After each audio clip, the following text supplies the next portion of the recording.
She was a popular teen with dreams of a bright future. She was always smiling. She has a pleasant attitude. People really loved her.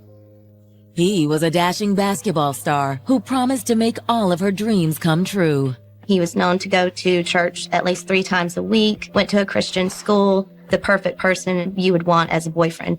But it didn't take long for their perfect world to come crashing down. It was just one of the most brutal, savage attacks. I've never seen that much amount of blood in a scene. As detectives dig deep into the life of the victim, they'll uncover a chilling secret, one that might prove to be worth killing for. Secrets are very, very dangerous. And a person who keeps secrets will do anything in order to cover them up. Imagine your deepest, darkest fear, then multiply it by the largest number that you can comprehend. And I believe that's how frightened that young person was. January 19th, 2008. It's the Saturday before Martin Luther King Day in the Atlanta suburb of Austell, Georgia. 2 locals, Marvin and Charlotte Wells, are on their way home from a funeral. She's still not picking up the phone. Call her cell phone. I did. She must be on the phone talking to some of her friends. Yeah. Mr. and Mrs. Wells had called to their home to speak with their granddaughter and asked her to open up the garage door. She never answered the phone. Marvin and Charlotte's 16-year-old granddaughter Marlissa lives with them.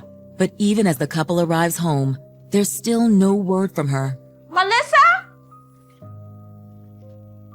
Inside the home, Marlissa is nowhere to be found.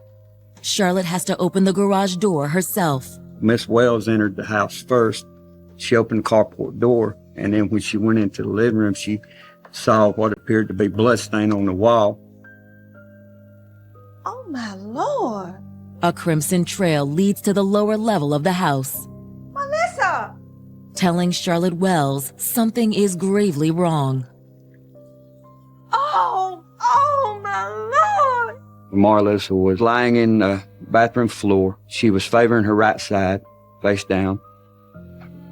Large pool of blood around her head.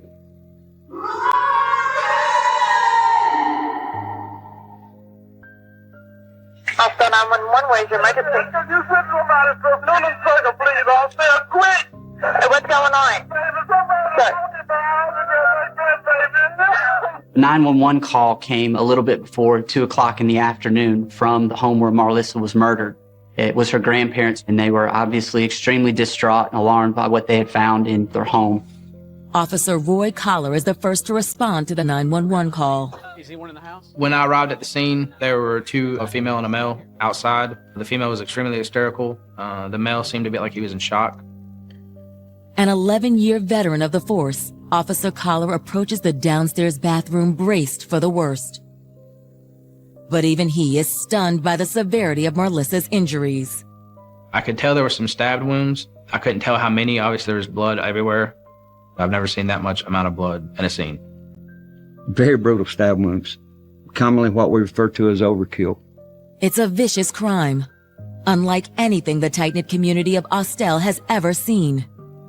But why would someone murder a 16-year-old girl?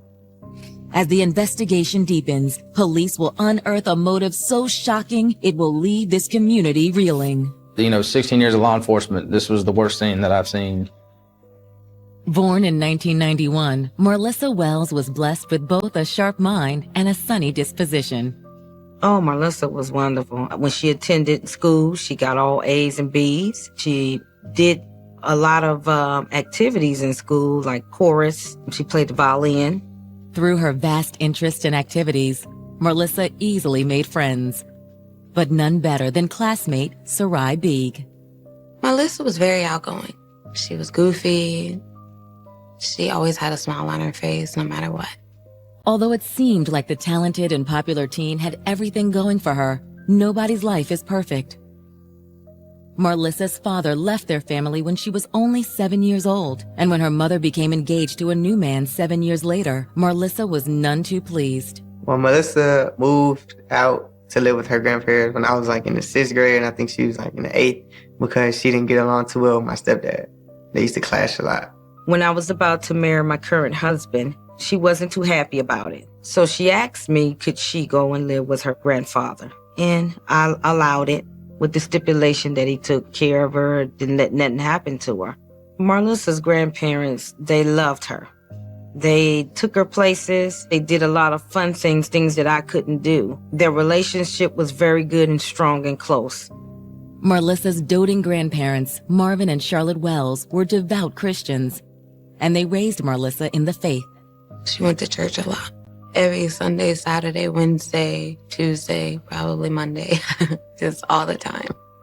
Her grandparents saw it as very important. She sang in the choir in church, and they wanted to make sure that she had church as the center of who she was.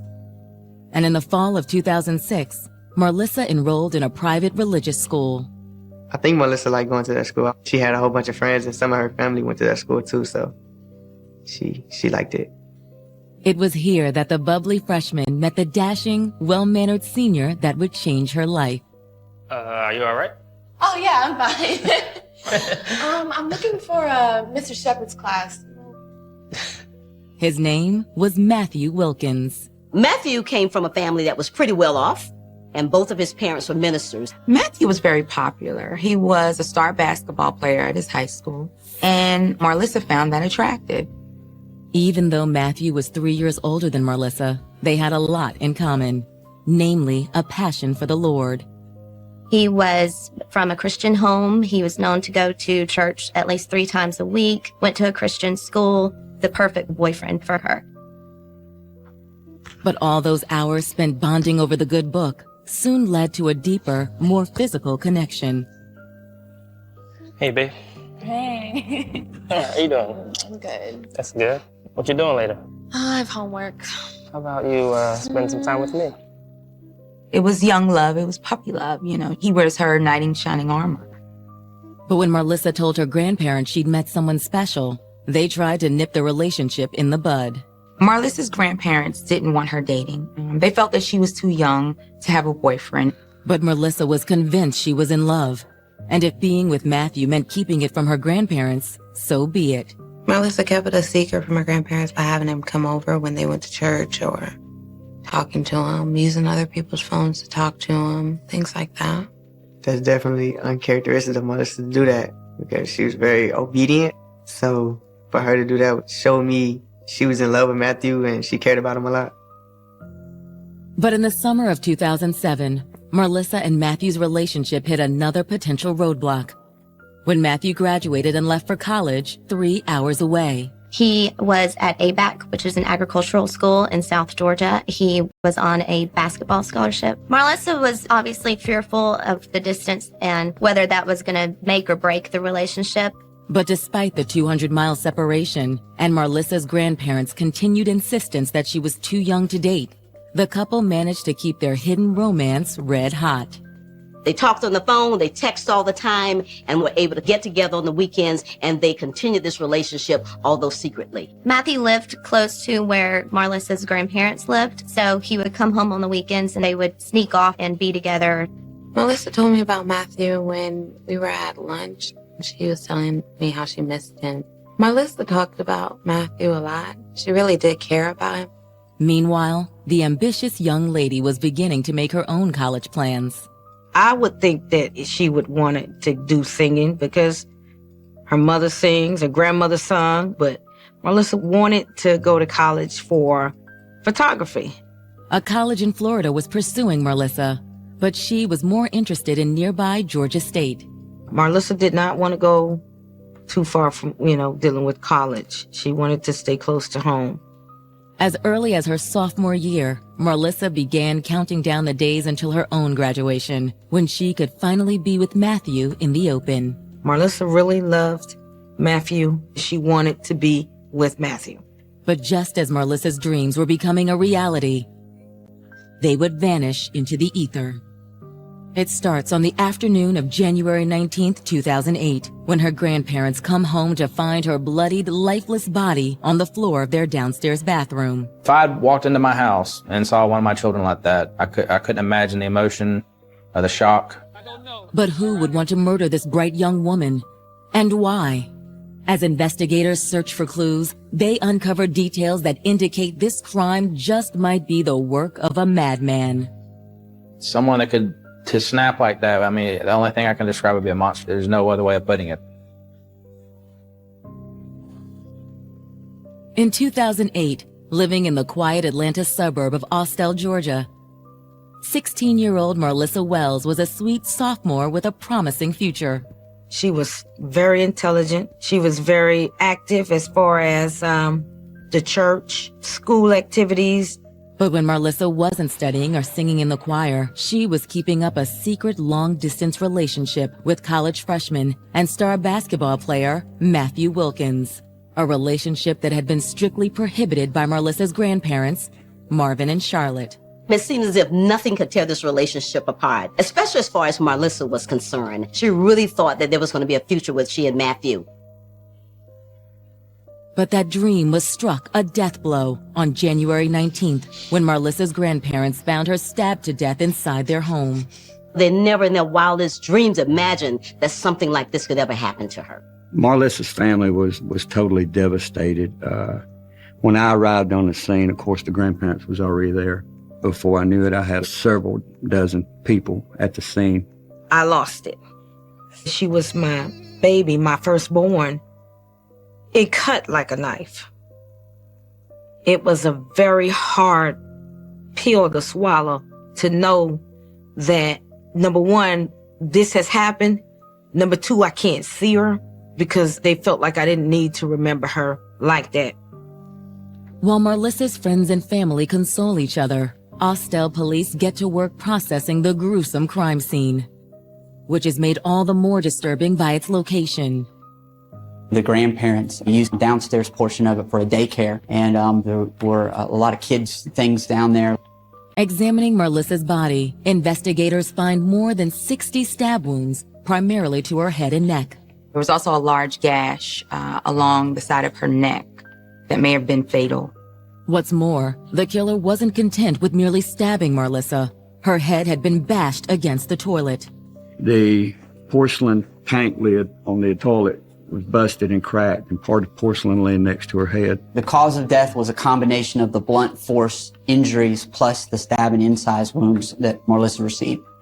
There's also a third type of injury, one that deeply disturbs investigators. She had a fork that was literally stuck in her back and had been bent over. I've seen a lot through my years. The fork was the first time I've seen that. Judging from the trail of blood, detectives soon surmise where the attack on Marlissa began. I could tell that a confrontation happened somewhere upstairs in the kitchen living room area. In the kitchen where the knives and forks were stored at, they were all messed up. So we believe a perpetrator got the knives from inside of the house, caused injury to her upstairs, and then chased her downstairs with some of those knives. I always speculated Marlissa was running to get away. I speculated she was running to try to get in the bathroom to lock the door. It must have been terrifying from her perspective, the last moments of her life, to know that she was in there with her killer in a bathroom where there essentially was no escape.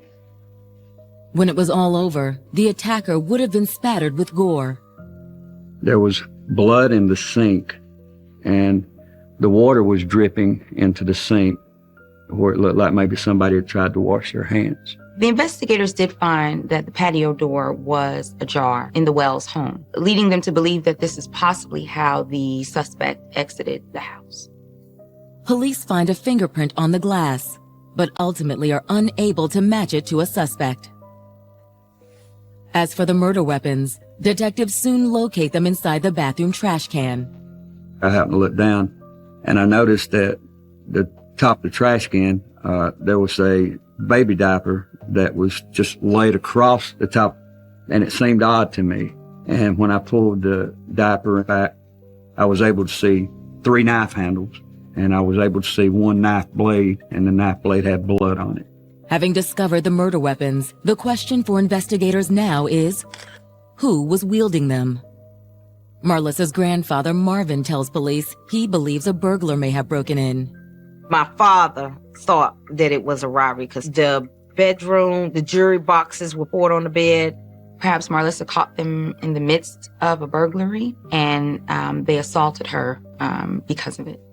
Police searched the rest of the Wells residence for further signs of a robbery. You can tell there was some a disturbance or a confrontation went on, but the house itself, it was not really ransacked. There was no signs of forced entry to the home. And upon further examination of their jewelry, Marlissa's grandparents realized that nothing has actually been taken. The only piece of evidence that was missing in the house was Marlissa's cell phone. There was nothing really out of place, so it didn't look like a burglary had occurred. But the most important clue arguing against the robbery motive is Marlissa's myriad of injuries. Usually if it's a burglary, they wouldn't have tried to stay on the scene and do that much damage to one person. They would try to just get out of there. This took some time. This was somebody that clearly had some rage issues. There were certain marks on her that were indicative of the fork having been used to stab her repeatedly.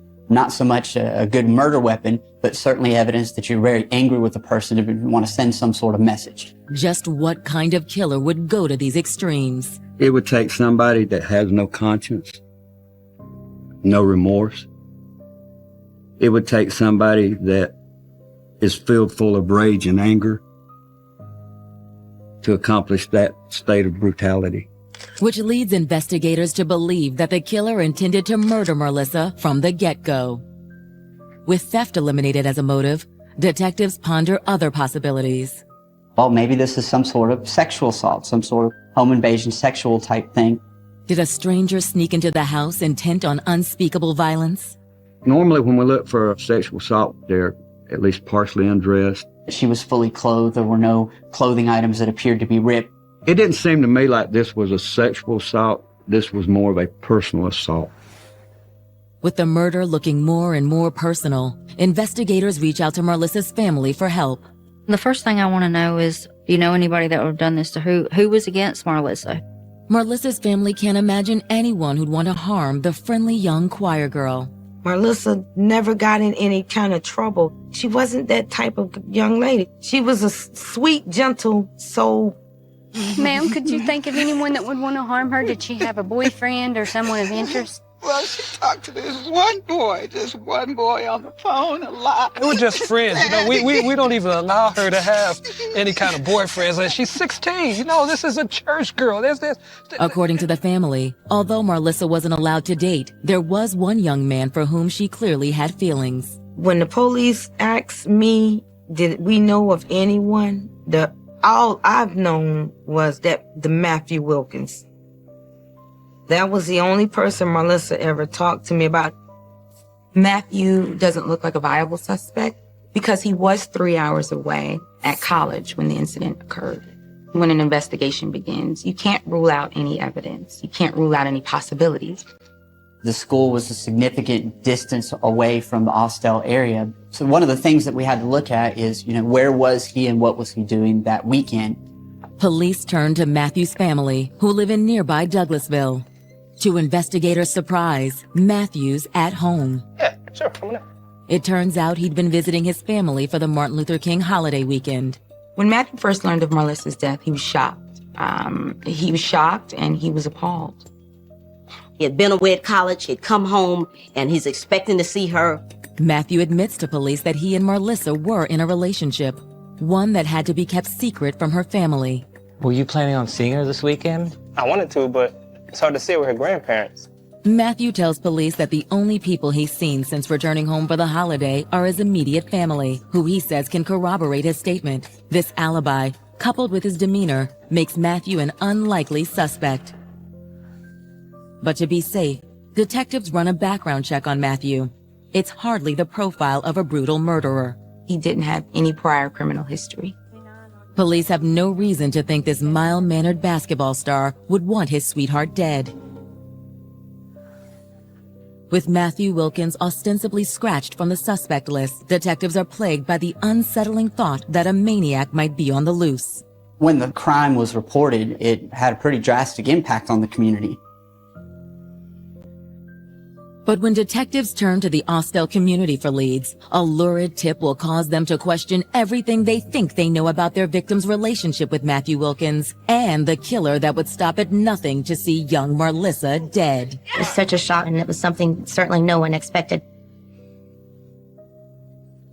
Hours after the brutal stabbing death of beloved 16-year-old high school student Marlissa Wells, friends and family in the Atlanta suburb of Austell, Georgia, are desperate for answers. To lose a friend so young, especially the way that she died, it's unexplainable. It was hard. When I went to school, I had a lot of anger built up, and if anybody said anything or referenced anything, just said something to me, my anger just poured out. The fact that she had so many knife wounds, that there's a fork that was actually used, suggested that this is somebody that clearly was very, very angry with her. The first thing we do in an investigation like this is definitely look who her circle of friends are and who she hangs out with. I did believe it was a targeted crime. I believe that Melissa knew her attacker. I believe the attacker knew her. But despite the seemingly personal nature of the attack on Marlissa, police have all but ruled out those closest to her, including her boyfriend Matthew Wilkins, who Marlissa had been secretly dating for nearly 2 years. When investigators looked into Matthew as a suspect, they realized he didn't have any prior criminal history. And he tells them that he hasn't spoke with Marlissa in a few days. With no additional leads, detectives expand their search. We had other officers immediately began canvassing the neighborhood, asking if anybody had seen anybody suspicious, anybody near the home, any suspicious vehicles. It isn't long before investigators uncover a potential clue. A neighbor reports she'd recently noticed something unusual going on at Marlissa's home. The investigators learned from talking to neighbors that perhaps there were a few boys that may have been snuck into the home when the grandparents weren't around. So have you guys saw anyone coming or going from the house next door? My daughter might have. She goes to the same school. I saw John and Mike go in the house a couple of times. Investigators learned that the gentlemen were John Gomez and Mike Jenkins. It's a shocking revelation, which gets investigators thinking. With Marlissa's boyfriend Matthew Wilkins away at college, had the doe-eyed choir girl been seeing other boys? And could one of these potential suitors be her killer? There's always a possibility that one of these guys could have made a sexual advance in her. She declined the sexual advance. They got into a rage. They were so angry at her, and they committed this heinous crime. In the investigation of any case, the most minute lead is very important because it can be the most simplest lead that leads to a stronger lead. It starts the snowball effect. Later that same day, detectives questioned John Gomez and Mike Jenkins. As you know, we're investigating the murder of Marlissa Wells. Yes. Now we have an eyewitness. And she says that Marlissa was letting boys into her home. Both young men insist they weren't romantically involved with Marlissa. What's more, they deny ever sneaking into her house. I've never been in her house. No. Her grandma would never let us in. The boys were pretty cooperative with the police and led them to believe that they were not suspects. But if neither John Gomez nor Mike Jenkins was the young man seen sneaking into the Wells residence shortly before the murder, who was? Marlissa's girlfriends all tell police that the only boy Marlissa would ever let in the house was her boyfriend, Matthew Wilkins. She wasn't supposed to date. She was only 16. Her grandparents wouldn't allow it. One might describe the relationship that Melissa had with Matthew as being secretive because Marlissa's grandparents did not know about it. Her mom might have known some things about it, and her brother had heard some things, but pretty much only her close girlfriends and a couple of cousins knew about this relationship with Matthew. But what Marlissa's girlfriends tell police next forever alters the investigation. The friends of Marlissa told me that she was in love with Matthew, would do anything for Matthew, but Matthew had the same feelings towards her. Marlissa said once Matthew went off to college, they became distant. He was a little bit irritable when they talked on the phone, and she was just afraid that he was losing interest in her. A young man going to college, especially an African-American male, going to college on a basketball scholarship, would usually see himself as being able to have the pick of the litter. He's there to have fun. He doesn't want to be tied down. Matthew didn't perceive his relationship with Marlissa as a committed one, but rather one to entertain while he was in town. In fact, Marlissa's friends say Matthew had someone else more important in his life. A college freshman named Kara Chambers. Matthew's relationship with Kara was public, which would mean that his relationship with Marlissa wasn't. And it became evident that Marlissa was the girlfriend on the side. It was shocking to the investigators to find out about this other girlfriend because they were expecting that Matthew and Marlissa had a committed relationship. And from Melissa's point of view, they really were together. So they were not expecting that there would be another girl that Matthew had a relationship with. Was it possible Kara Chambers had gotten wind of Matthew's romance with Marlissa and decided to confront her about it? Finding about this girl that Matthew is dating could really lead detectives to her as being a possible suspect. Matthew's girlfriend could have been upset when she learned of Marlissa and wanted to get him all to herself. An enraged, jealous lover could certainly explain the 60 stab wounds. This was someone that was very angry. They could not control whatever was going on in their lives, and the only way they felt they could get back at Marlissa was to be able to do her in. Police decide it's time to meet face-to-face with Kara Chambers. When they do, the shocking secret they learn will blow the case wide open. It's been days since the brutal beating and stabbing of 16-year-old Marlissa Wells. Police in the Atlanta suburb of Austell, Georgia, have just learned that the choir girl's secret romance with college hoop star Matthew Wilkins wasn't exclusive, at least not from Matthew's point of view. The relationship with Marlissa was a quiet, kept secret, to the point where Matthew's parents say they didn't know her. Wilkins actually had a girlfriend at the time and was kind of secretly seeing Marlissa on the side. All of which have police wondering, had Matthew Wilkins' girlfriend, Kara Chambers, finally found out about Marlissa? Investigators want to look into Matthew's girlfriend because she might have learned of Marlissa and wanted to take matters into her own hands. Within hours, detectives speak to Kara Chambers. We were able to locate her and interview her. And during the interview, she advised us that she had been in a relationship with Matthew until Christmas of 2007, at which time they broke it off. I broke it off primarily because I felt that Matthews didn't love me the way that I loved him. At one point, we thought about getting back together, but it didn't work out, so I decided to move on. To detectives, Kara Chambers hardly sounds like the type of woman willing to commit murder for the love of Matthew Wilkins. But it's not just Kara's wavering affection for Matthew that rules her out as a suspect. We did look at whether Matthew's girlfriend could have been involved in this, and we're able to eliminate her eventually. Several reasons. One, concrete alibi. She's in a military academy and had a sound alibi. The next thing is her demeanor, her willingness to open up. In fact, Kara Chambers is quite frank when investigators broach a very tender subject. Did you know about Marlissa? Not personally, but I certainly knew of her. But I kind of figured he was a ladies' man. Could you tell me anything about his relationship with Marlissa? Not really. Like I said, we've been broken up for a while. But I did hear that Marlissa might be pregnant with his baby. It's a stunning disclosure, one that could be a game changer. The fact that Marlissa could have been pregnant most certainly was another motive for Matthew being seen as a suspect. He was just beginning his life. He was on a basketball scholarship. He was in college, and he also had another girlfriend. So ultimately, he had a lot to lose. Police are intrigued, to say the least. To learn more, they again turn to Marlissa's closest friends. One of Marlissa Wells' cousins informed me that Marlissa was 3 months behind on her period and that she had been gaining weight. Me and Marlissa were sitting at the lunch table when she told me that she thinks that she's pregnant. I had asked her if she had told Matthew, and she said not yet, but she was going to tell him. Marlissa's friends say that when she finally worked up the courage to tell Matthew she was pregnant, he became upset. She had called him and told him. He was very angry about it, and he told her that she needed to get an abortion. Marlissa cried about it when she told me about him saying that.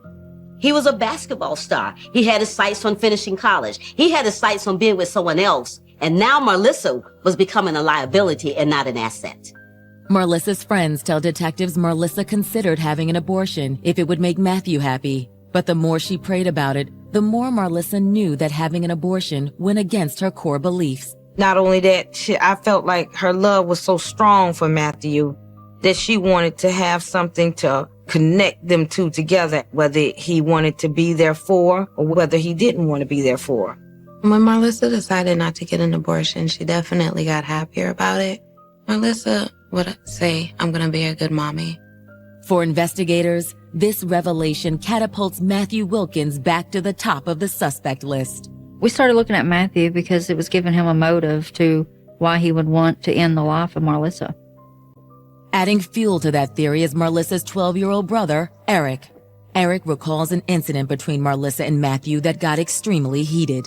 Marlissa and Matthew was on the phone one night, and I guess I walked in, and she had on a speakerphone, and I could overhear him saying, threats and what he'll do. Marlissa's brother also said that he witnessed a conversation between Marlissa and Matthew over MySpace where he threatened to kill her.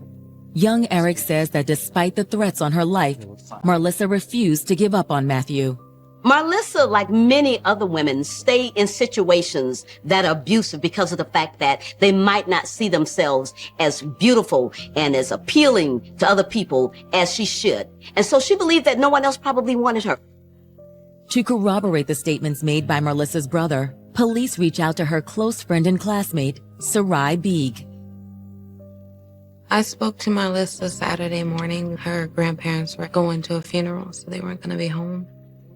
Marlissa said that Matthew was coming over to talk about the pregnancy, and she was going to let him know that she's keeping the baby. I said that he was there. I placed him at the scene. Procuring an emergency search warrant, detectives seized copies of Matthew and Marlissa's cell phone records. We saw no less than 18 phone calls between the two of them in the days leading up to her death. And in fact, the last of which was at 10:46 in the morning, just around the time that her grandparents would have left the house to go to the funeral. His last conversation with us at 10:46, then he never spoke to her again. So definitely somebody we wanted to talk to. With the cell phone evidence in hand, detectives race to the Wilkins family residence in nearby Douglasville. They're hoping to catch Matthew before he heads back to school. However, when detectives arrive, they will find much more than they bargained for. We could not believe that something like this was even possible. Investigating the stabbing death of 16-year-old Marlissa Wells, police in the Atlanta suburb of Austell, Georgia, have zeroed in on her secret lover, 19-year-old college hoop star Matthew Wilkins, as the crime's prime suspect. Initially, Matthew wasn't a suspect because he really didn't have a motive. But after further investigation, he becomes the prime suspect in the case. He didn't want the baby, she did, and she was intending on keeping this baby. That would be a reason for him to want to get rid of her. Also, phone records revealed that he had been in touch with her several times the day the murder had occurred. However, without a confession or physical evidence tying Matthew to the crime, police don't have enough to justify an arrest. Investigators first went to Wilkins' house with the hopes that they would be able to get a statement from him. Police are counting on Matthew's parents, both ministers, to convince their son to do the right thing. They were cooperative to a point. They did not like us there. We explained to them why we're there. Once they heard what type of an investigation it was, they essentially shut down. Matthew, don't you say anything until we speak with an attorney. While it's a setback for detectives, it doesn't stop them from taking the next step. After he had invoked his rights, we were able to obtain a search warrant. The next day, investigators returned to the Wilkins home in hopes of finding blood evidence, or Marlissa's missing cell phone, or both. Anywhere there was a spot to put something, we checked. From top to bottom, and pretty much every single room in that house. You find anything yet? Not yet. Just as police are about to give up, Officer Roy Collar spots a rope hanging from the ceiling. There was an attic door that pulls down with steps on it. I pulled it down and was able to make entry into the attic. And in the middle of right where the air and heating unit was these pile of clothes. It was very odd for it to be there. The pile of clothing consists of sweatpants and a hoodie wrapped around a pair of sneakers. And there appeared to be what appeared to the naked eye as blood stain on the shoelaces of the tennis shoes. It's only the tiniest of drops, but it's enough for police to seize the shoes and clothing and to arrest Matthew Wilkins on the spot. Matthew had no emotional reaction when he was arrested. He never spoke. He had a blank stare, not so much traumatized, just disconnect stare. On January 23rd, investigators searched the suspect's dorm room for background evidence of his troubled relationship with the victim, but failed to find much. The only evidence on Marlissa that they find in Matthew's dorm was a piece of paper with a list of phone numbers on it. And next to her number, he had written passed. He didn't have her name there. It just said passed. After arresting Matthew, detectives send the blood evidence to the lab for testing. Weeks later, they receive the results.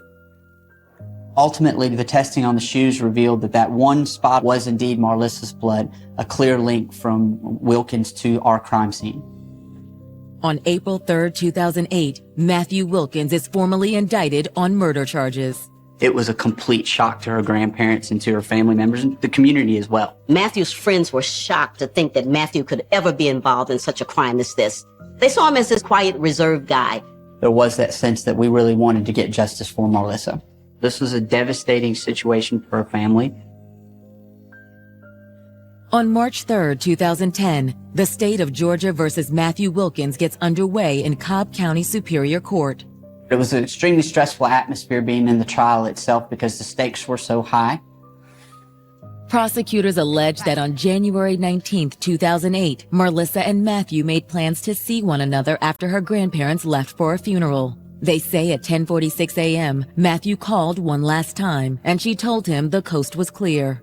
Though Marlissa wanted to tell Matthew of her intentions of keeping the baby, that conversation wasn't the first thing the young lovers engaged in. It was brought out at the autopsy that sexual intercourse had been performed between Matthew and Marlissa. It was found that Matthew's DNA matched the DNA specimen that was taken from Marlissa. The exact time, I don't know, but it was recent, before the attack. I said it once, I said it a million times. I am having this baby, Matthew. Prosecutors assert that after they made love, the two began to talk about Marlissa's pregnancy. I'm in school, okay? I don't care. I have a future. You're having this child. They argued. The more he tried to convince her that she should get rid of the baby, the more she was emphatically stating that she wanted this baby. According to prosecutors, that's when Matthew snapped. We're not having this baby, right? He decided the only way that I can control you and be able to make sure that you don't ruin my life is to kill you. Stop! No! He stabbed her once and really did have the intent to kill her. Stop it! Stop! Prosecutors assert that Marlissa got away, but only for a moment.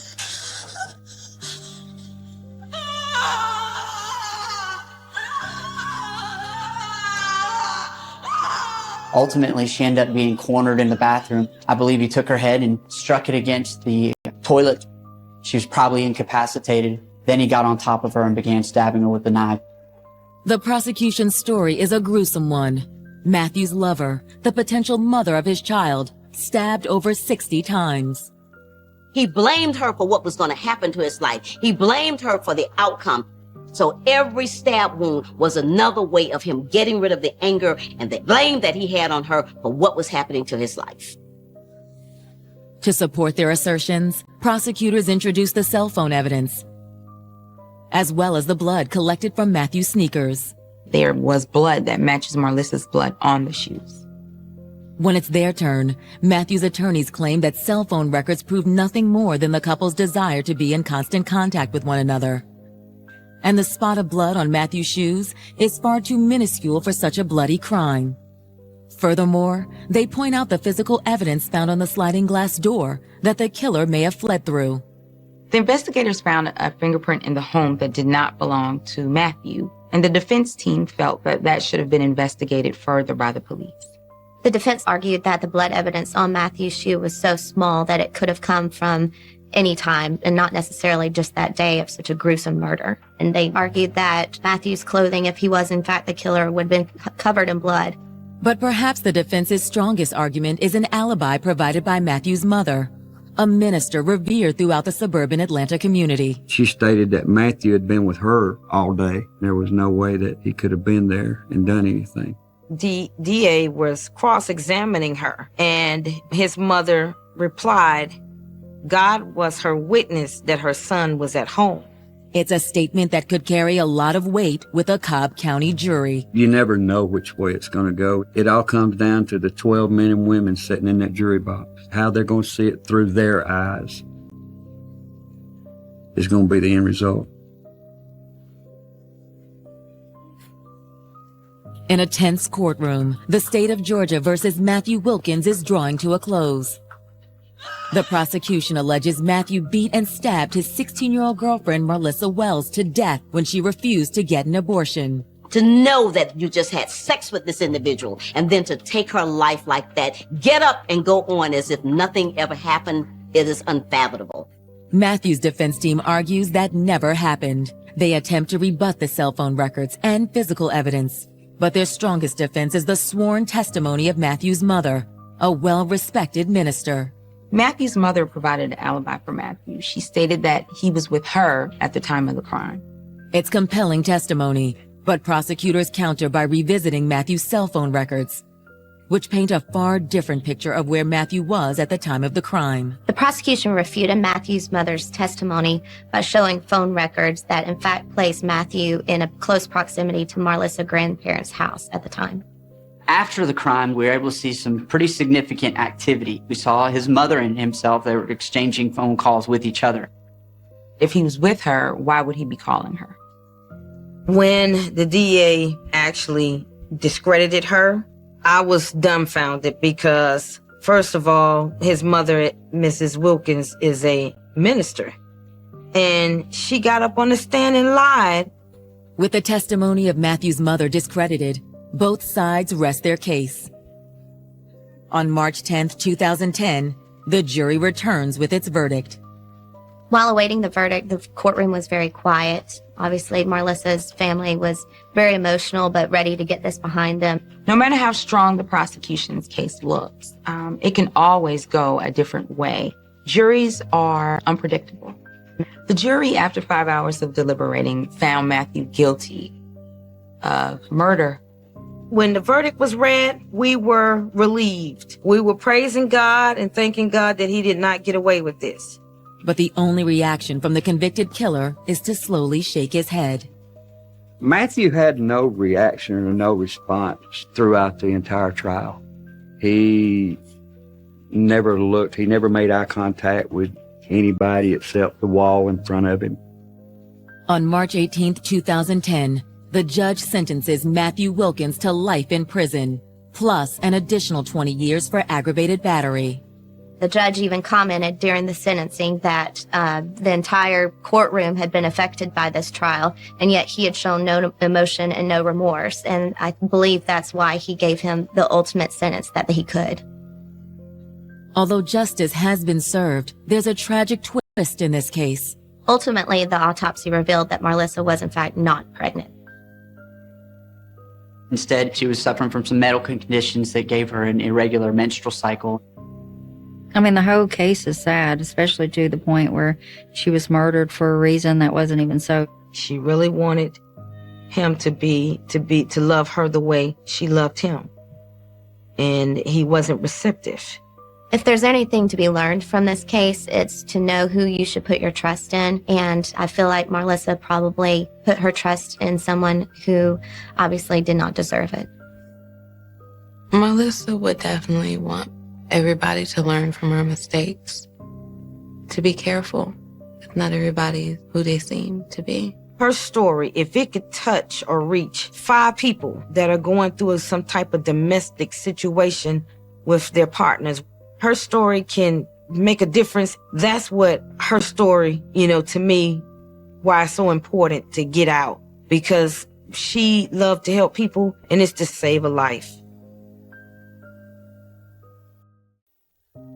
They fell in love as teenagers. Kind of the classic sweetheart story. Their undying devotion led to marriage and a family of their own. 2 beautiful young kids, a 7-year-old boy, a 21-month-old daughter. But just as their fairy tale romance had reached its finest chapter, a heartbreaking crime brought their world crashing down. She was shaking uncontrollably, couldn't even dial 911. That's probably the worst thing in the world you could ever want to see. The investigation into the mysterious crime would unearth a dark side to this seemingly perfect couple and spark a controversy that's talked about to this day. We've got 2 people with secrets. Riding in a fast lane, death could come from any direction. The perfect storm is in the making. You can't walk into a house, kill somebody, and leave 2 witnesses. I think whenever you have a case involving the death penalty, you want to make sure, because it's the ultimate punishment. There's no returning. April 7th, 1987. It's an unusually quiet evening in the bustling city of Houston, Texas. As darkness settles over the skyline, Frances Newton, a married 21-year-old mother of two, arrives at her apartment building with her cousin Sharon. They went up to the apartment door and she noticed it was slightly open. Frances enters her residence. She looks around. She sees her husband laying on the couch. Frances's 23-year-old husband Adrian appears to be sleeping peacefully. Adrian. But when Frances tries to wake him, she makes a heart-stopping discovery. She walked around the couch and she saw blood. Honey? Frances? When Frances got closer, she saw that he had been shot. The first thing she does is run towards her children's room because as a mother, you're concerned if this is happening here, where are my children? What Frances finds in her children's bedroom only compounds the nightmare. She made the gruesome discovery that both of her children were shot.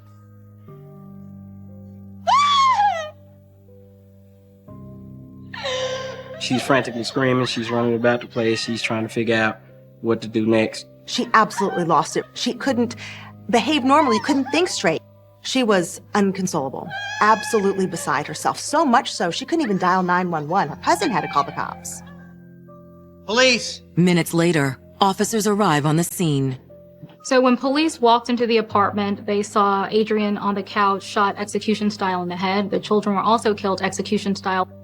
As the grim reality of what happened sinks in, her husband, her son Alton, and her baby daughter Farah, all dead, Frances grows dizzy and faints. I think any woman who finds not only husband dead, their children murdered, you couldn't. It's inconceivable. I mean, how could that happen? Born in 1965 in Houston, Texas, Frances Nelms was a quiet, hardworking student. She was a smart woman. She made good grades at school. She was just a sweet, sensitive person. Just before her freshman year of high school, Frances met an older student named Adrian Newton. So you have a boyfriend? No. Adrian was 2 years older than Frances and quickly charmed her with his warm smile and sweet puppy dog eyes. Frances and Adrian were kind of the classic sweetheart story. They were both immature in certain ways, but they loved each other.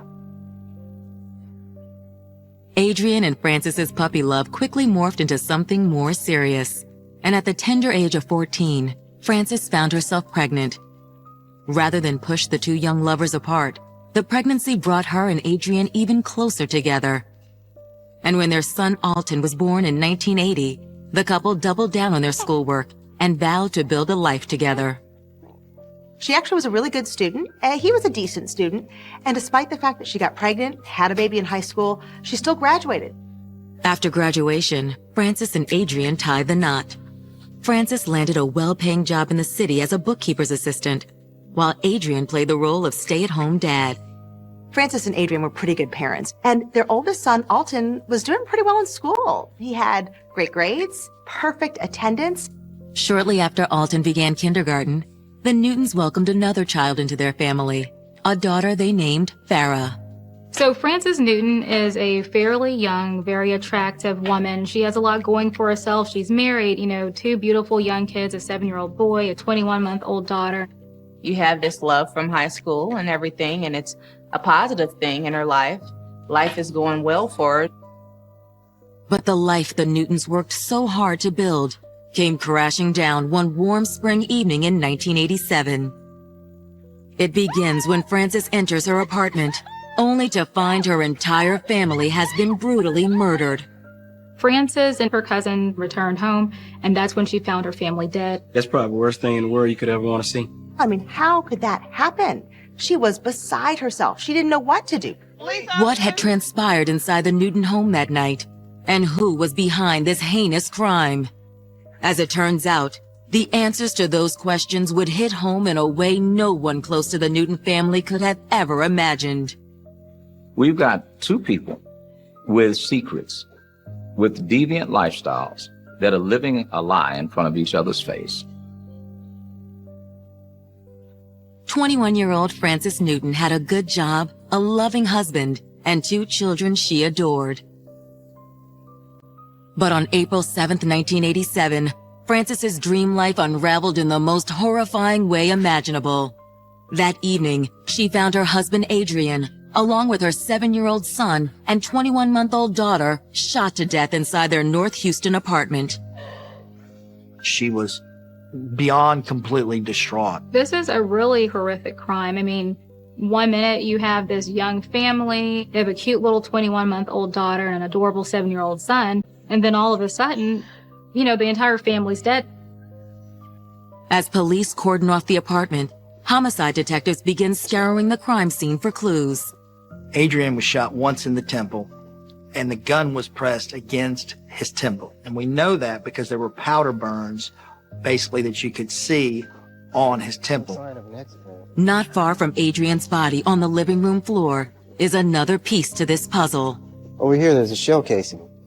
Appears to be a .25 caliber. Can you collect this as evidence and bag it? Yes, sir. The spent shell casing suggests the murder weapon was likely a semi-automatic handgun. Let's check the other bodies. For a murder case, there was actually not a whole lot of blood.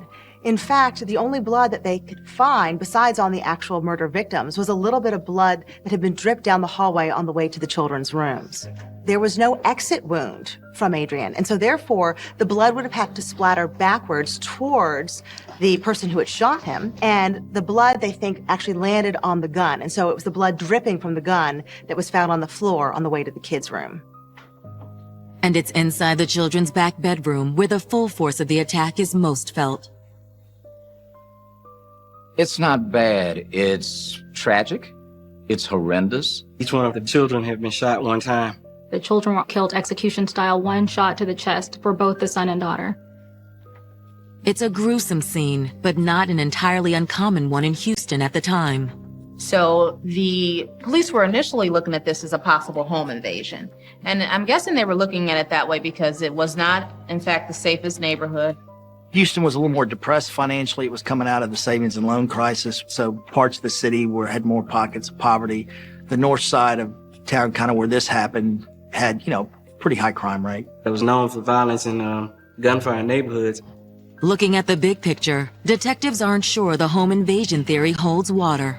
There was no forced entry into the home, and it didn't look as if anything of value had been removed from the home. The odd thing about this crime is the fact that these people died from one single gunshot wound. The wounds were very precise, to the head, to the chest, and they actually killed these people. I mean, the person who did this looked like they had experience killing someone because they knew right where to shoot them. The door was open a little bit. She comes in, she finds her husband dead on the couch. Is it possible the Newtons were the victims of a targeted assassination? It looked like a professional hit. Not only was he shot execution style, but 2 innocent children were killed as well. So to see this story come across your desk, you're disturbed and you're wondering what really happened. Looking for answers, detectives turn to the sole surviving member of the Newton family. Frances, I know this is a difficult time for you. Can you tell me about what you did earlier today? Once Frances composes herself, she recounts the day's events. According to Frances, the day of the murder, she had spent with the kids. Frances was out with the kids, out running errands. Frances got back home about 4:30 p.m. And then around 5 o'clock, her brother-in-law, Sterling, arrived to the apartment. And I asked him to leave because I needed to talk to Adrian. And what was it that you wanted to talk to Adrian about? Couple stuff. Adrian and Frances talked. She left the apartment and her entire family was alive, and she went to run errands, and then she stopped at her cousin's. What time did you leave the house? 6:15. Frances was actually at her cousin's house for about 30 to 45 minutes. They hung out for a little while, and at the end of spending some time together, Frances invited her cousin, Sharon, back to their house. And that's when she found her family dead and called authorities. Do you know of anyone who might want to hurt your family? It's then Frances makes a startling confession. My husband was into drugs. Frances was very quick to say that drugs could have been really behind all of this. Frances was working, so Adrian was kind of staying at home, taking care of the kids. He'd begun to dabble in, selling drugs. Frances also believes her brother-in-law, Stephen, who had recently moved in with them, was the one pressuring Adrian to deal drugs. And that was a concern of hers. And the night of the murder, they discussed that and the fact that the brother should quit staying there. And that was something that According to Frances, they worked out, the night of the murders before she left. But even though Frances believes Stephen is the reason Adrian is dealing drugs, she thinks the killer is someone higher up on the food chain. Do you think your brother-in-law could have anything to do with this? No, I don't. Do you know of anyone who might want to hurt your family? Charlie. They're asking Frances basically, who you think could have done this, and she mentions Charlie. Frances doesn't know Charlie's last name, but she does know his occupation. Frances mentioned that he was the supplier to Adrian. According to Frances, Adrian had not been leaving the house. He'd been staying home for long periods of time because he feared that somebody was trying to hurt him because he owed him a drug debt. Charlie could have possibly be owed a large amount of money by her husband, and so there was the possibility that he may have come in to collect. But once you kill Adrian, you cannot leave two witnesses. You can't walk into a house, kill somebody, and have a 7-year-old boy present and leave that house and not be concerned that that child can identify you. It's a chilling scenario, but before detectives can dig deeper into this theory, they need to eliminate another potential suspect, Frances herself. Police always look at the immediate close family when it comes to a crime. The police asked her for her clothing that she was wearing. Frances obliges. The night of the murder, the police actually did what's called a bag test, and that's where they put a bag over Frances's hand, and therefore inside the bag they could detect whether or not there was any gunpowder, any gun residue left on her hands. They're looking for what's called stippling. And what happens is when a weapon fires, gunpowder residue fires forward and backwards a little bit. And so stippling will basically get on your skin, but what it actually does, it actually burns in your skin. The results of the gunshot residue test seem conclusive. There was no evidence of gunpowder residue on Frances' hand. She was told by a Houston police officer that she was no longer a person of interest. But for detectives, the GSR test further cements a chilling fact. A killer is on the loose. One who offers no quarter, even to the most innocent among us. It was a cold-blooded execution. We were looking for this cold, calculating killer. A shocking triple homicide in April of 1987 has rocked the Houston neighborhood of Inwood North. The victims are 23-year-old Adrian Newton and his 2 young children, Farrah and Alton. All 3 appear to have been shot execution style. Frances and her cousin discover Adrian has been obviously shot. And once entering the children's room, she unfortunately finds out that they too have been shot. And at this point, she is totally emotionally distraught. The tragedy is compounded when detectives learn that Frances's husband, Adrian, might have turned to drugs as a way to make some extra cash and found himself on the wrong end of a deal gone bad. She said, yeah, Adrian was selling drugs and he owed money to a dealer, and it was a significant amount of money. From $500 to $1,500. They went from having this stable home where she worked, he took care of the children, took care of the house, to actually bringing in that negative outside force of drug dealing. Frances gave the police the first name of somebody, a drug dealer named Charlie. It's a promising lead, one seemingly corroborated when detectives interview Frances's brother-in-law. We got some word that Adrian might have owed a guy named Charlie some money. Do you know anything about that? I heard Adrian mention of Charlie, but I never met him. But without a last name, tracking down the mysterious drug dealer named Charlie will be all but impossible.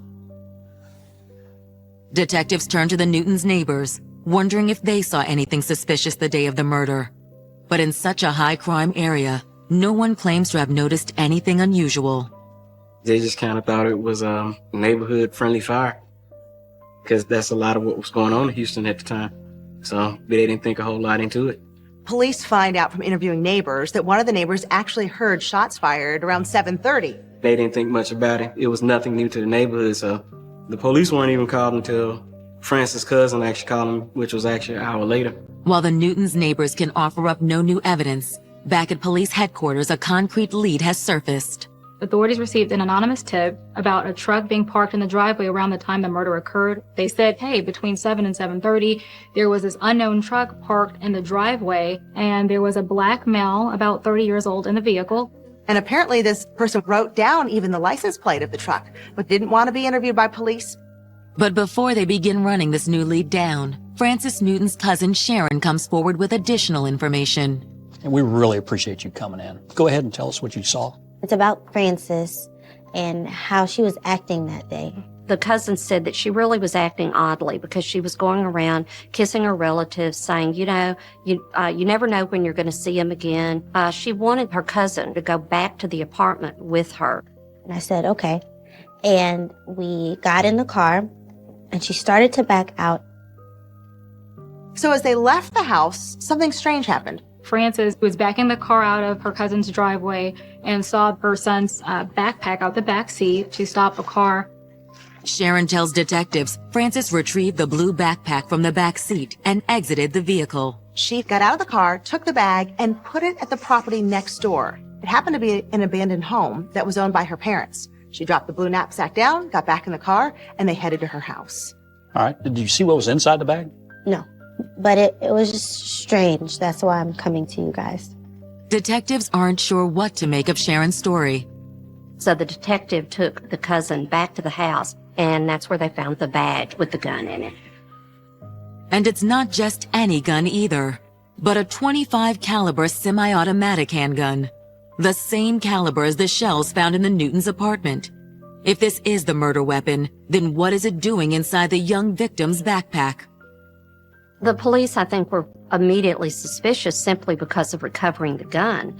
But at that time, they wanted to investigate further because they wanted to find out, number one, who did the gun belong to? Number two, what would ballistics testing show? Detectives send the gun to their crime lab for analysis. As they await the results, they bring Frances in to question her about the gun. To their surprise, Frances is very forthcoming. She said she discovered the gun at home. She told authorities where she hid the gun and why she hid the gun. According to Frances, she was worried one of her children would find the gun and accidentally shoot themselves. And when you found the gun, that was the same day as the shooting? Yes. And why did you hide the gun? Honestly, I didn't want it around my children, so I took it out when I did errands. She didn't know where the gun came from. Plus, she wasn't really sure what was going on with her husband. She had heard Adrian and his brother discussing doing some things like maybe stealing a car, things of that nature. Frances was really concerned. She wanted to keep danger out of her home, so she took the gun, put it in her purse, then later transferred it into her son's bag. Frances claims she planned on disposing of the gun later that day, but while running errands, she got nervous about driving around town with an unlicensed firearm in the back of her car. So she left the gun on the porch of her parents' empty home in the hope that she could get rid of it that evening. So you're telling us it's just a terrible coincidence that you found the gun on the same day as the shooting?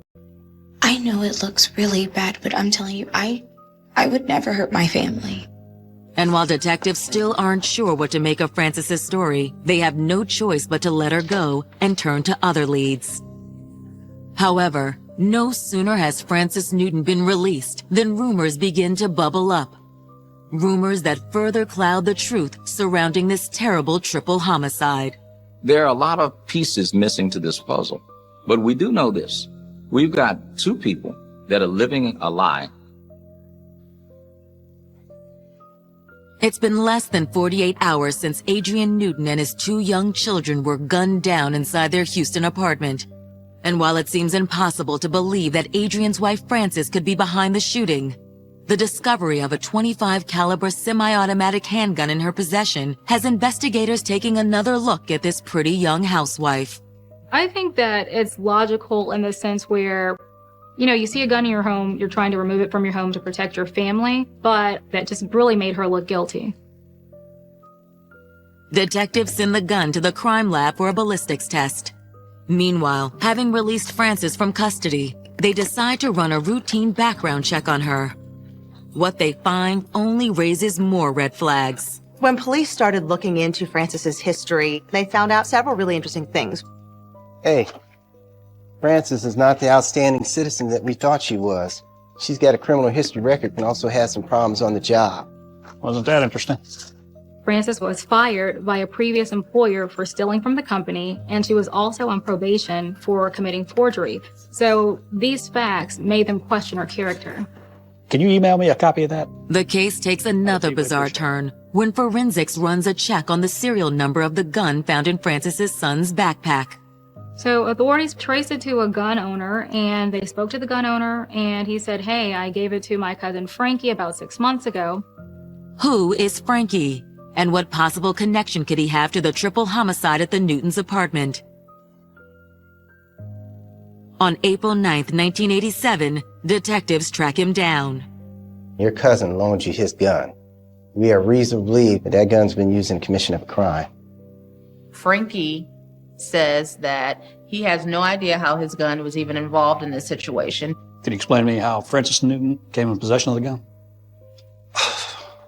What Frankie says blows the investigation wide open. That's my girlfriend. It turns out that Frankie was the new love interest for Francis. She was having an extramarital affair. How long has this been going on? Oh, wow. Frankie and Francis knew each other in junior high school, and 1 to 2 months prior to the murder of her family, they reconnected and they started having a sexual relationship. She loved Adrian, but basically they had some bad times. So she started seeing someone else at a certain point, basically to retaliate against him. According to Frankie, it all began when Frances found her husband in bed with another woman.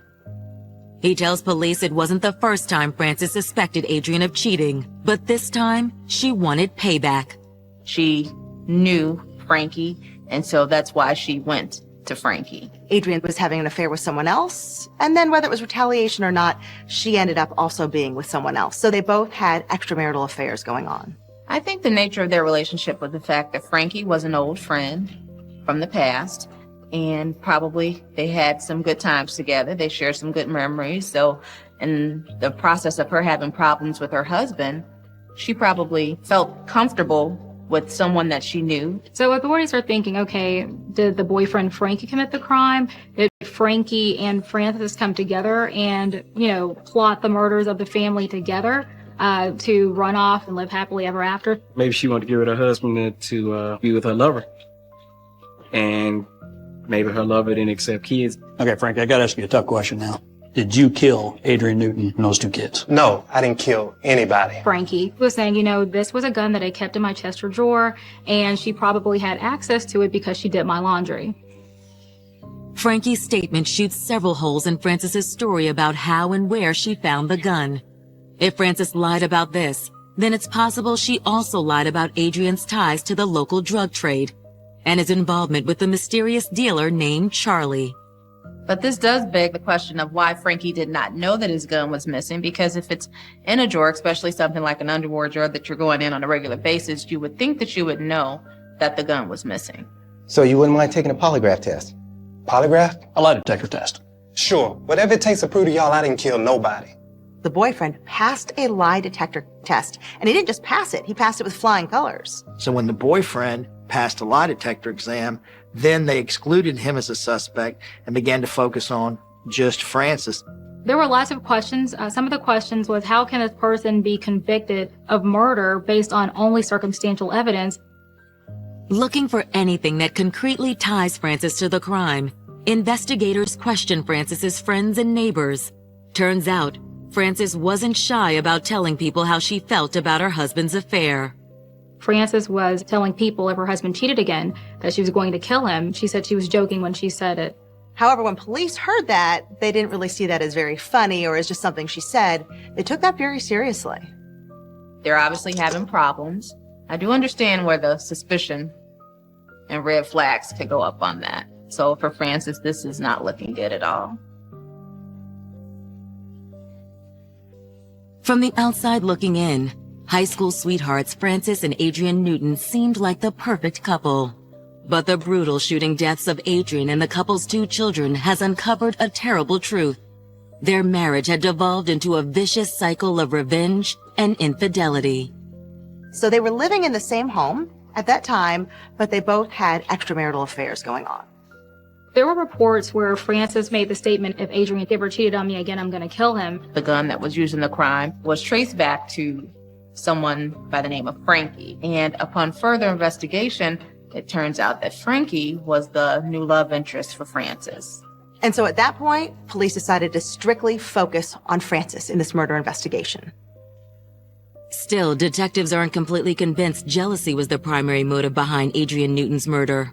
When there is a rage killing or like family members kill each other, the person who's dead has normally been hurt real badly by either being shot a number of times, stabbed a number of times, some signs of either mutilation. But in this case, it looked like it was a cold-blooded execution. There's a big difference between having an affair and killing somebody. The moral conscience it takes to kill somebody and kill somebody you love is different. The fact that the Newton children were also murdered casts even more doubt over the jealousy motive. Several things didn't make sense. Any mother, it's hard to believe, would carry out a cold-blooded execution of her children. But as detectives dig deeper, they make another discovery, one that speaks potentially to a different motive than mere jealousy. Hey, that's great work. I appreciate it. All right, see ya. Hey, Jeff. What's up? Fraud's just found a $100,000 life insurance policy she took out on the husband and the kids. She took out life insurance policies on her family prior to the murders. It was a big deal to police for several reasons. One is, this was just a few weeks before the murders happened that she took out a $100,000 life insurance policy on her husband and children. Frances had actually gone in to get some more auto insurance. She was friends with the insurance agent, and the insurance agent really encouraged her to start looking at life insurance. And she forged her husband's signature. And here she was on probation for felony forgery. And that's not all. 2 weeks after the murders, Frances went to cash in the insurance claim. For police, the insurance policy seems to be the motive they've been looking for. There was a motive for her financially to collect and cash in on life insurance policies. The fact that she had a forgery conviction and was on probation for forgery, the fact that she had been fired for stealing from one of her jobs might show that finances were an issue for this woman. It may show that she wanted to make a big score, which is $100,000, by killing her family. That's the motive that really came out of this, and that was the insurance. But is the seemingly sweet, mild-mannered Frances Newton truly capable of such a horrific crime? The .25 caliber handgun found in Frances's son's backpack seems to hold the key. Finally, the ballistics tests on that weapon are complete. There was a ballistics test done by the Houston Police Department crime lab, and it determined that that gun fired the bullets into all three of the victims. Not only do the ballistics tests connect the gun to the murders, they place the gun in Frances's hand just hours before the assassination of her family was carried out. There's just one problem. The initial gunshot residue test done on Frances's hands came back negative. Thankfully for detectives, other forensic tests on Frances's clothing tell a different story. The police do a process that's called bagging, where they bag your hand and they test it for residue from a gunshot. And this test came back negative, so there was no gun residue on her hand. It does not necessarily mean that she did not handle a gun. She may have been wearing a glove. They did find nitrates on her hemline of her dress, and this is indicative of gunpowder. Gunpowder has nitrates in it, and once a bullet is fired, the nitrates become nitrites. And so that shows that whoever was wearing that clothing was in the presence or, very close to a weapon that was fired. On April 22nd, 1987, Houston police charged 21-year-old Frances Newton with 3 counts of murder. It's horrific that she would do something like that. It's almost unbelievable. To kill your kids is the worst thing in the world. I mean, there's no excuse for that. You brought them here, they didn't ask to be here, and then you want to take them out. There's no excuse for that. Never. Never. As the case heads to trial, prosecutors announce they will be seeking the death penalty if Frances is convicted. The climate in Houston when it comes to death penalty cases was unlike anything that you saw anywhere else in the U.S. In fact, not just in Texas, but here in Harris County, this was the #1 place for the most death penalty cases anywhere. Murder convictions are high in Harris County, and jurors are not very forgiving of someone charged with murder. And I'm not saying they should be, but in Harris County, it's not the kind of place where a defendant can find a lot of mercy. 18 months after the murders, the trial of Frances Newton for the murder of her family gets underway. In their opening arguments, prosecutors assert that on April 7th, 1987, Frances Newton waited for her husband Adrian Newton to fall asleep. shot him in the temple at point-blank range, then proceeded to shoot her 7-year-old son and infant daughter straight through their hearts. For a mother to kill her children in that manner, I think is extreme. I think that's one of the reasons why the case is one that shocked most people. Was she in a sociopathic state where she figured, I just don't care, and in order to get what I want, in this case, possibly insurance money or even freedom, is this a means to an end?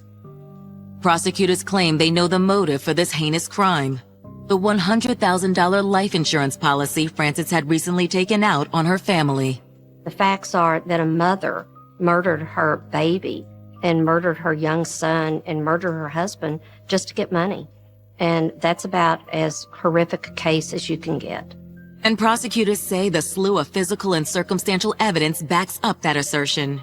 It was a really strong case. She forged her husband's name to take out an insurance policy. She was there in the apartment. She hid the murder weapon immediately afterwards.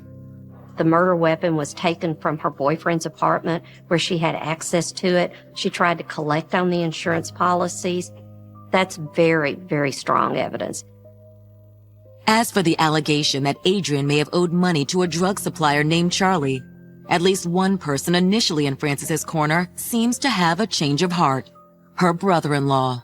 We don't know too much about Charlie except for Frances mentioned that he was the supplier to Adrian because Adrian was selling drugs and Adrian owed money to this Charlie, the drug dealer. The night of the murders, the brother gave the police the name Charlie and told them that he could take them to where he thought he was at. But then the brother testified at trial and said, you know what, I don't remember saying that, and I was intoxicated at the time, and I don't know anything about him owing money. So that was kind of a conflict in itself. The defense counters by making a bold but risky move.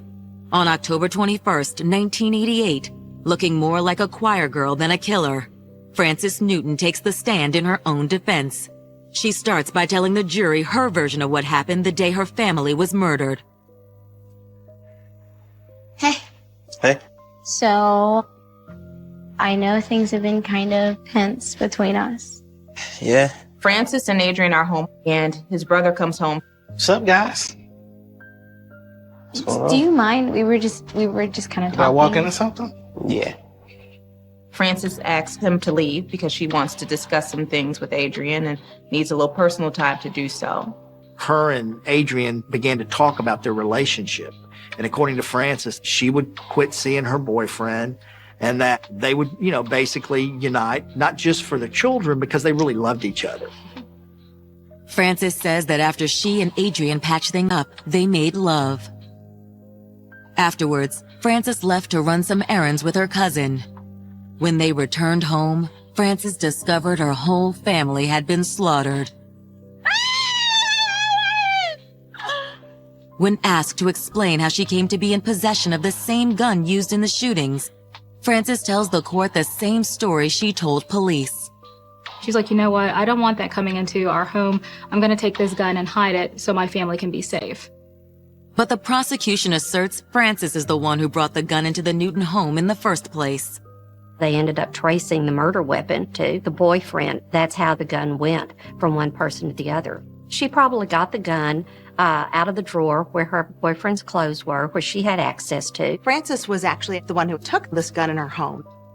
But according to Frances's defense team, there's no real proof this was the same gun used to commit the murders. There were a lot of problems with the Houston Crime Lab. We found out there was a lot of problems with evidence. The question is, did they properly tag each weapon and did they properly mark each weapon? You had a lot of reasons to suspect that maybe there was a problem in the way the evidence was maintained. As for the insurance policy, Frances offers a simple explanation. She said at the time that she did not want him to know that there had been money saved for that, which is understandable if in fact she thought that he may have had a drug problem. She said, look, we had our problems but I loved him. She loved Adrian. It wasn't just her children. She loved him. It's powerful testimony, but there's one issue that Frances's defense team still hasn't explained. they found some nitrite particles on the bottom of the dress. And so the state's theory was that she was pointing the gun down when she shot the children and that some gunpowder residue had gotten on the bottom of the dress. But according to Frances, there's another, more logical explanation for the presence of nitrites on her dress. It is indicative of gunpowder, but it is also can be found in fertilizer. Frances said, hey, my daughter was playing in a garden earlier and she rubbed my skirt, so the nitrates are from that, not a gun. The problem was in 1987, testing did not exist that allowed you to distinguish between the different nitrite particles. Fearing the nitrites aren't enough to prove Frances committed this crime, prosecutors pull their trump card. Testing, they claim, proves Frances had already murdered her family by the time she picked her cousin up to run errands. Frances discreetly hid a gun in her parents' abandoned home. When police had the gun in their custody, of course, they did some ballistics testing. Through that testing, it was shown that that, in fact, was the gun used in the murder of these 3 people. But Frances's defense team isn't so confident in detectives' findings. Back in the 1980s, police didn't even wear rubber gloves at the crime scene. I wouldn't put it past them at all that they made a mistake. On October 24th, 1988, with that question hanging in the jurors' minds, both sides rest their case. But when the jury returns with their verdict, will they throw the book at Frances Newton? Or will their decision open up a whole new can of worms? That's when people started to realize that there were actually a lot of unanswered questions and different things that had not been explored. After a week of testimony, Frances Newton's murder trial is nearing its conclusion. Accused of shooting her husband and her 2 young children to death, her fate lies in the hands of the jury. She always claimed she was innocent. That was clear. I'm innocent. On October 24th, 1988, the jury returns with its much-anticipated verdict. They came back pretty quickly. They found her guilty of murder, and they sentenced her to death. Frances was totally devastated. But for others, Frances's punishment fit the gravity of the crime. So she was found guilty and sentenced to death, but that was just the beginning. Even with the guilty verdict, the case is far from over. If a defendant goes to trial and gets convicted, the first step is a direct appeal. The original representatives had filed affidavits stating their own incompetence during this case. It took some time, but eventually her case did catch the attention of some religious groups as well as the Texas Innocence Project. In 2004, 16 years after her conviction, Frances's case piques the interest of high-powered defense attorney John LeGrop. As a defense lawyer, people will call you up and say like, hey, this person's been wrongfully convicted, they're innocent, and you should look into it. The people who called me really impressed upon me that this woman may really be innocent. Reviewing the file, LeGrop finds several aspects of Frances's case highly disturbing. Frances got crushed in that trial. A defense lawyer is supposed to stand up for their client. Nobody ever stood up for her in that courtroom. Not one damn minute of that trial. Her attorney had represented several people on death row.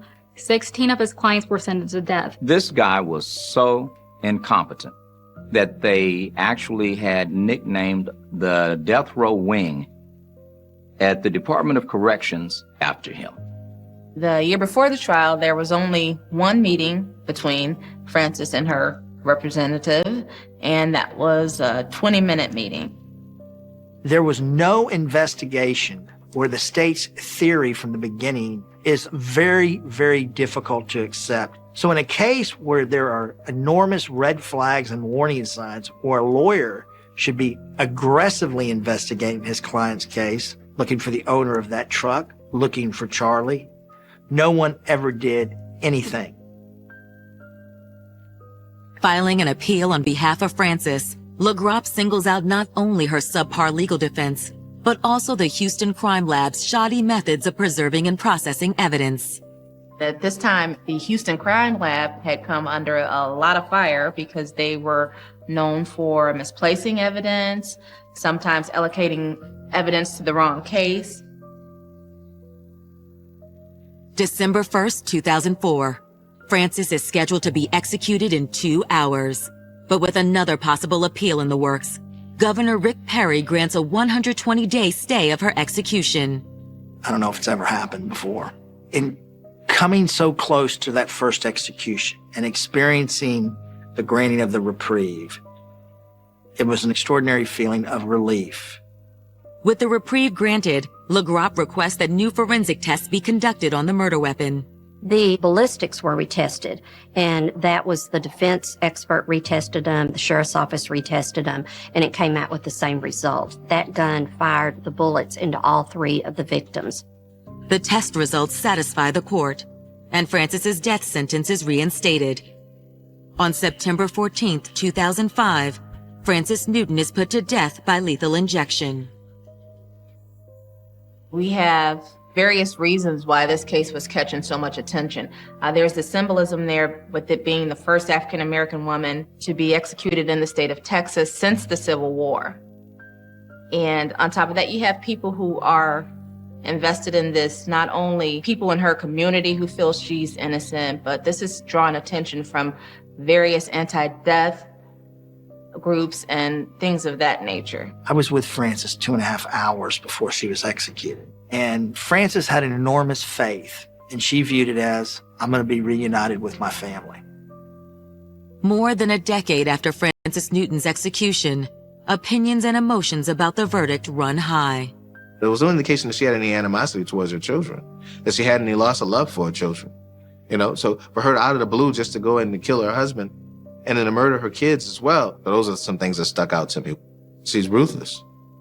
The mother has chosen to shoot that child for money, and that's about as horrific a case as you can get. Innocent or guilty, she did not get a fair trial. She was poor and broke and didn't have any legal representation. She got caught up in a situation that cost her life. But whether they believe Francis Newton got a fair trial or not, there's one thing both sides can agree on. In a struggle to keep their young family afloat, 2 young lovers became unfaithful to one another, and the result was devastating. I mean, this is a mother who might have been upset with her husband for cheating on her, but she looks sick, like she killed her kids for money. It's kind of like her being in love with this guy kind of sealed her fate, in a sense.